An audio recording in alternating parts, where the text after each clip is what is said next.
If you have problem of rejecting the Google Adsense approval, then I will give you some tips and tricks which will help you to approve the Google Adsense account to serve Google Ads. If you follow these steps, then you will be approved by the Google. Without wasting our time, let's start our video.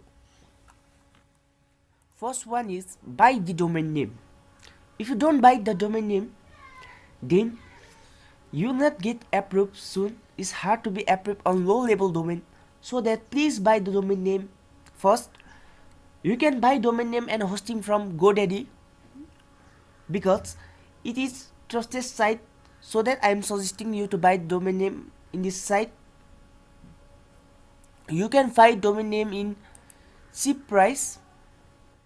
Number 2 is copying other content. If you do copy and paste on Blogger, then you will not get approved. If you are doing this, then stop these things, because Google is not a small company, so that you cannot cheat the Google algorithm.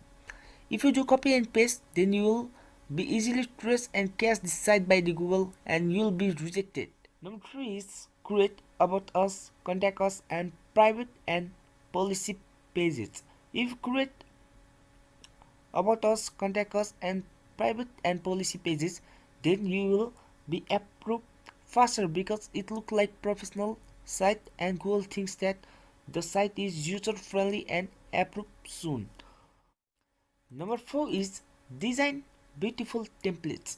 You have to design beautiful and attractive templates to approve the Google Adsense. If you design beautiful and attractive templates, then it looks like professional and get approved faster. And the most important thing is you have to publish 10 to 15 posts on your blogger, and go to setting, and here you can see the basic, and here you can see the HTTPS, and you will see this type of HTTPS availability and HTTPS redirect. If there is no, just you have to turn on yes, and HTTPS redirect turn on yes. Hope you like this video. If you have any doubt in this video, then comment down, and don't forget to subscribe the channel